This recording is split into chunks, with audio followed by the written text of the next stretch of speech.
Hello students, welcome to online classes of Shemstar Global School. This is Nabila Fatima. In the previous video, we have started a chapter, The Vision of Indian Constitution from Civics, and this is part 3rd of the chapter. In the previous videos, we have studied about the preamble of our constitution and the meaning of key words which are there in the preamble.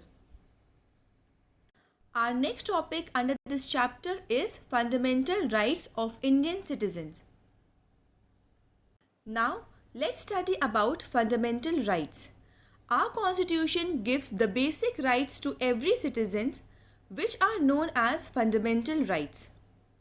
Fundamental rights are included in Part 3, Article 12 to 35. So, fundamental rights are included in Part 3, Article 12 to 35 of Indian Constitution.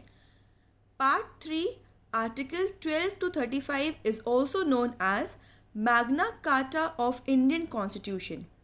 Magna Carta was made in England in 1215 CE. It was a written document which says that Constitution has more power than the king.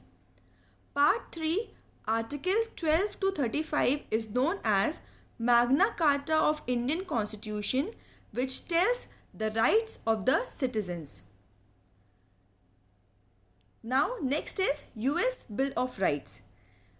While making the fundamental rights, we have taken inspiration from US Bill of Rights. So, we have borrowed fundamental rights from the US Bill of Rights. It is important for all-round development. These rights are essential not to run a democratic government but also for an individual citizen to develop his or her personality. Check on unlimited powers of the state. Fundamental rights protect the citizens against the misuse of power by the state. And lastly, fundamental rights are suspended during emergency. Government can declare emergency at the time of war, disaster, pandemic or epidemic. At the time of emergency, fundamental rights are suspended. Example, at the time of national emergency, Article 19, which is freedom of opinion and expression, is automatically suspended. And if President wants, he can further suspend more fundamental rights at the time of emergency. Our Constitution has guaranteed 6 fundamental rights.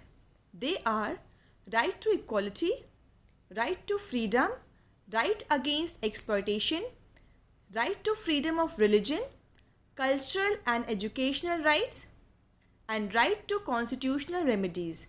Now let's study these rights one by one in detail. First is right to equality. Articles 14 to 18 of the Constitution mention these rights. First is equality before law. All are equal before the law. This means that all citizens are equally protected by law without any discrimination. There is a rule of law in India. For example, Prime Minister and common man will also be treated equally in the eyes of law. Next is prohibition of discrimination. The state shall not discriminate any citizens against religion, caste, race, gender, place of birth, etc. No citizen shall be discriminated on any of the above grounds. Everyone can access to shops, hotels, use of wells, tanks, roads, park and other public places. Next is abolition of untouchability.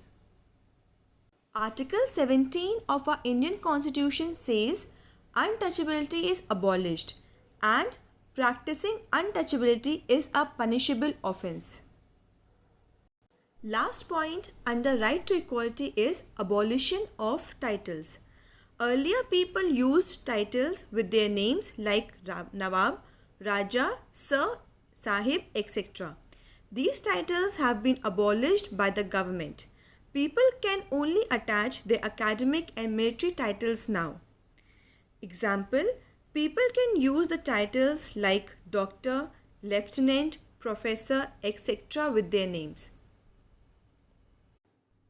Our next fundamental right is right to freedom. Article 19 to 22 guarantee the 6 freedom rights. They are freedom to speech and expression. Our constitution guarantees freedom of speech and expression to every person. This implies that all citizens have the right to express their views and opinion freely. This does not include only words of mouth, but a person can also express himself by the way of writing, pictures, movies, banners, etc. Next is freedom to assemble peacefully without arms. The state guarantees every person the freedom to assemble peacefully without arms. Here, arms means weapons. These restrictions of arms are there to preserve the sovereignty and integrity of the country. Next freedom is freedom to form association. This freedom gives workers the right to form trade unions. Next is freedom to move freely. A citizen of India can travel from place to place within the territory of the country. Next is freedom of residence. Citizens of India have a right to reside in any part of the country, although some restrictions are there under this freedom on the ground of security. Freedom of profession is the last freedom. All the citizens have the right to practice any trade, profession, like a person can be teacher, lawyer, engineer, physician, etc. But a person is not allowed to do any occupation which is illegal or immoral. So students, in this video we have studied two fundamental rights, that is right to equality and right to freedom. In the next video, we will be studying the other 4 remaining fundamental rights. Till then, revise the topic which we have discussed already, and if you are unable to understand any topic, then please ask from me by putting your questions in the comment section. Students, this is your today's assignment. This assignment contains 3 long answers which you have to do it in your fair copy. This is question number 1, question number 2,